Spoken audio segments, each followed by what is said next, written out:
So you're looking here at technique number 2. What we're doing is just drawing out our frame, drawing out our lines where we want our panels to fit into. We're using 3/4 inch wood, so the lines have 3/4 inch widths on them. These are going to equal panels, okay? So that's going to be where the panels are going to line up. We're going to use those lines as our guide. The only thing that we're not is here where it says cleat and cleat. Those are just going to be cleats. We can put them on after, you can put them before, however you want to do it. Now above here is what we used for technique number 4.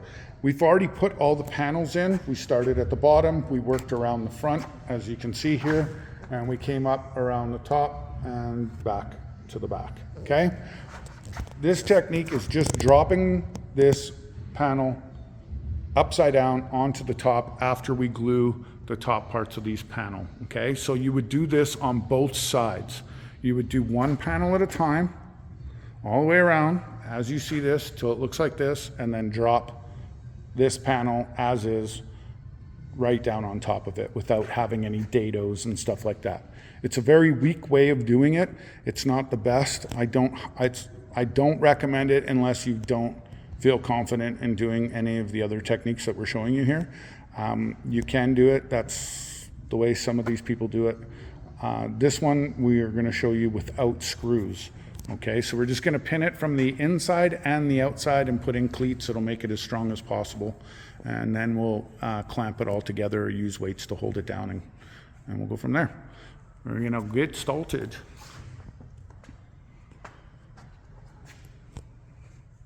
So this go by pretty quick. It's pretty simplistic in nature. All we're going to do, since we've lined all these up, it's just for show more than it is anything else. There's not much else I can show you on this other than, you know, where it's lining up on these profiles.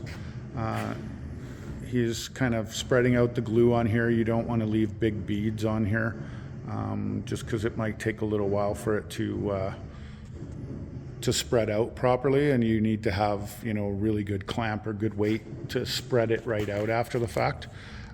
So you just kind of help it along this way. And you don't want to put too much on. I mean, you can always scrape off, sand off any drips or any extra that you might have on there for excess, but yeah, try to just be, you know, nice with the glue.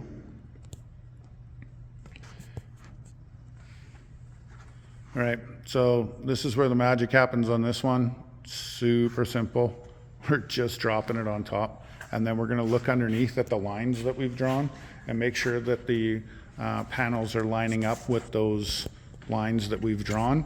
And then we're going to put a couple pins in on the top or through the top side here on the outside into there to hold it on until we can flip it over. And then once we flip it over, we'll put a bunch of those cleats in, and we'll nail everything in from the inside. And then we're going to clamp it together with clamps, or you can put a weight on it with like sandbags or your own weights. Okay.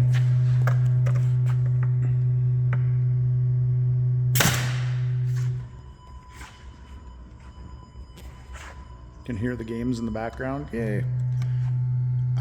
So with this here, like I said, we're only going to put a couple of nails in there. He's just lining up the lines just like as an eyeball. We're only going to put in like 4, maybe 5 nails tops so that we can adjust this if we have to.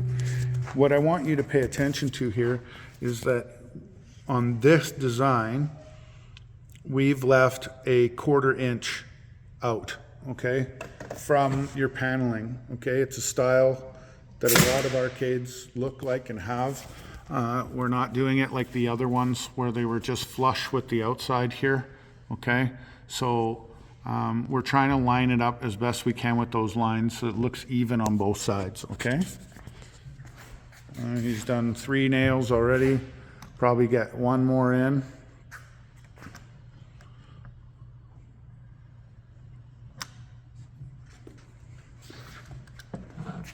Just make sure we line it all up. Depending on the type of wood you're using and the type of glue you're using, this could dry actually in like 15-20 minutes, enough so that it'll start ripping wood apart when you try to pull it together, or pull it apart, sorry. It will, this glue in our climate right now, it'll probably take 20 minutes to a half hour before it would do that. You can also do things like use the silent hammer to adapt and adopt your little adjustments that you need to do. It'll bend the nail if you've got a nail or a pin in there already. Hopefully you're not that too far gone on that, but should be okay. Just make sure you're lined up. Take that time, because if you don't, you can't really go backwards after you've got the glue and everything set up on here. If you take it off right away, you'll be okay. All right, so we are going to flip this bad boy over, spin it around, that type of thing, and make it work. Ooh, it's starting to look like an arcade machine. Holy smack.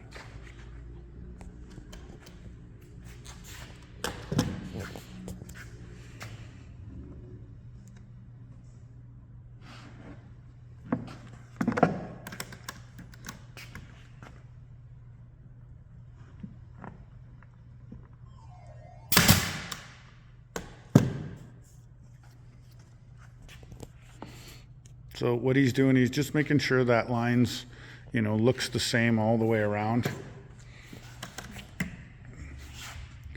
It's one of the harder ones to do because you got to do it from both sides. Trying to line it up from the outside in is a lot harder than doing what we showed you down below with the dados and technique number 3 and 4. The dados, just once they're done, they line you up 100% and you're square and sure all the time. All right, so we're going to flip this sucker over so we can get to the inside, and we'll build the rest from the inside.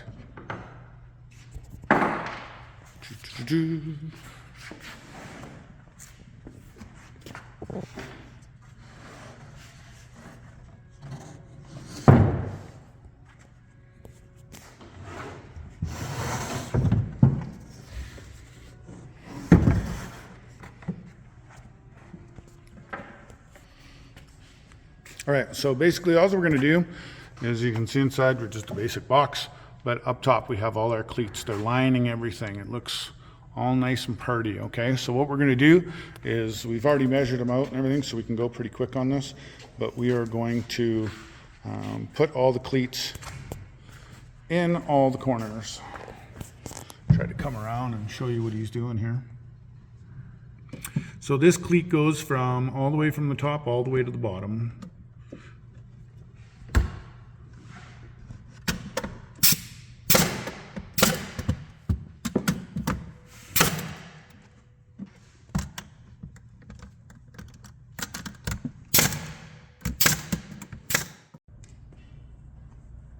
All right, as you can see, we've got our sandbags on top of here.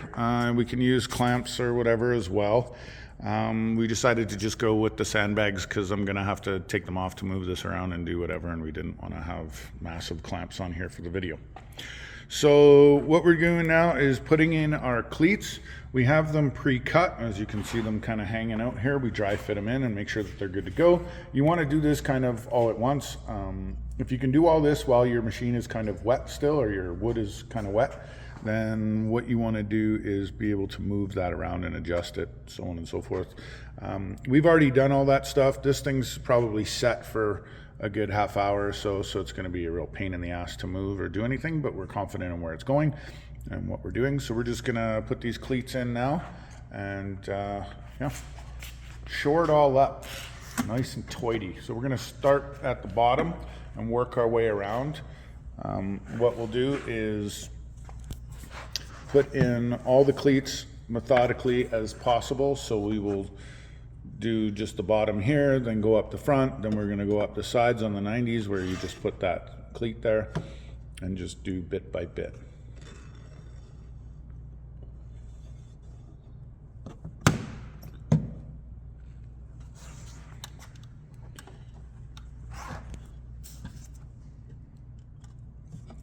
All right, so glue both sides of your cleat where they're going to be touching the wood.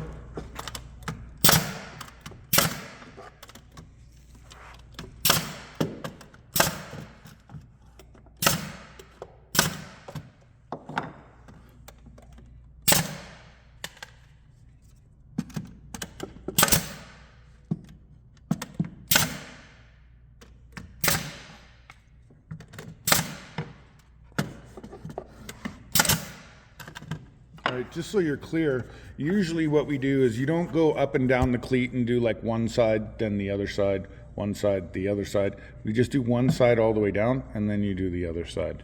So one side at a time.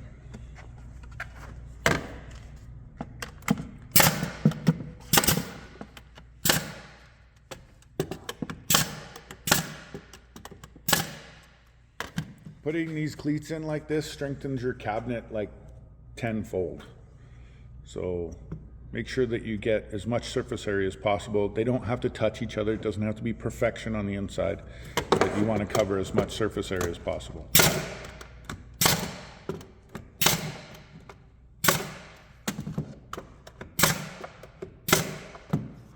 This is where that nailer comes in very, very handy. All right, so we're doing a little nook here. Ooh. Oh. So even these little chunks here are necessary. You're going to want to put that in there.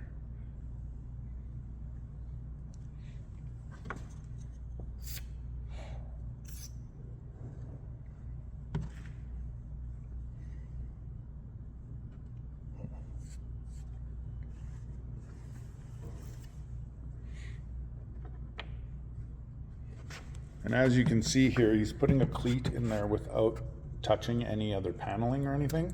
That's going to be where our control panel is going to stick to, all right?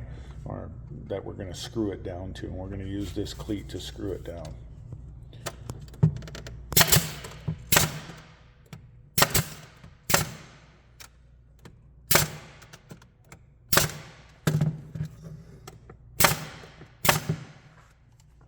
And we also spare no expense to the nails too.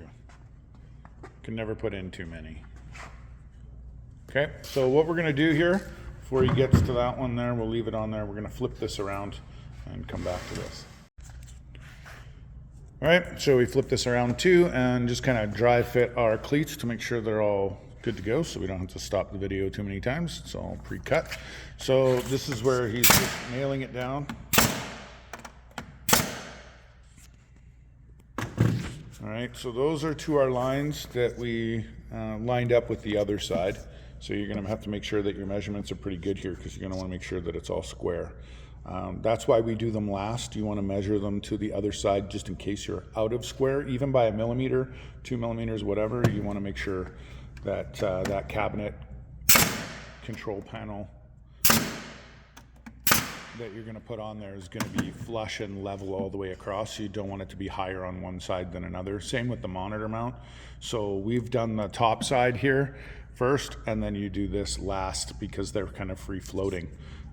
You want to make sure they're good. You can check the level on your panels and stuff throughout this thing a lot easier as you're doing it with a square.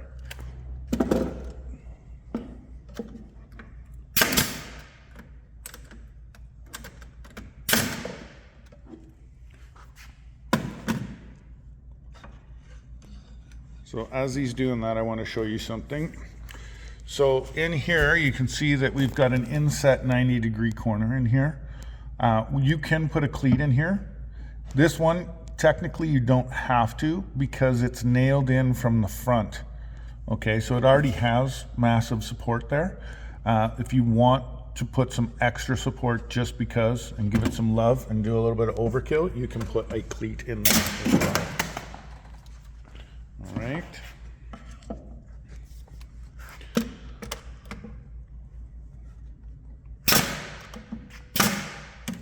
And then this is the one that gets tricky, where it's really hard to put pins on the other side as well. So we've only got the pins on the one side, and then in the front here, we've only got pins on the top side as well, halfway through.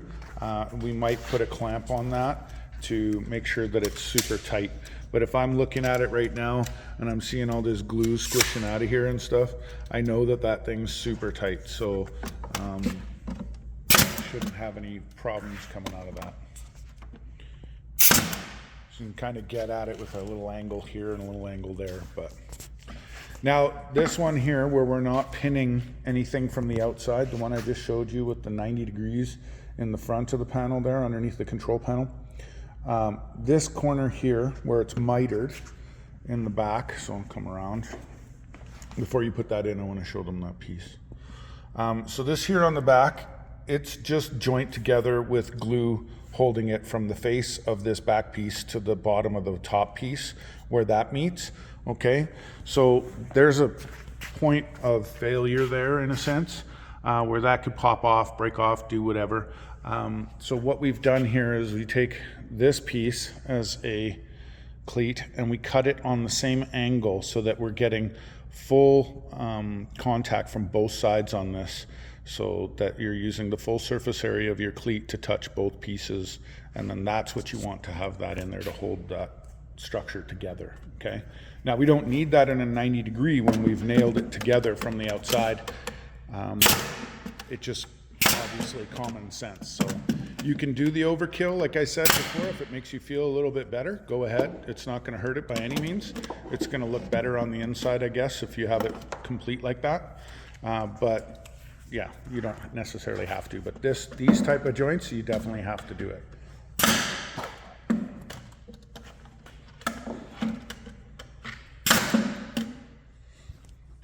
All right, so I'll just do a quick flyby on what we did here. All right, so I'll start with the piece that we just finished off here. We'll clean up all the glue with our finger and a rag and that kind of stuff here before it all dries, so that you're not trying to chip all that stuff out, but it gives you a good idea of where we're lining everything up here. Okay, we didn't do a piece in there. We still might. If we do, I'll have all that on there to show you later, but this shows you the inside of the cabinet. All nice and done. Voila, starting to be an arcade machine.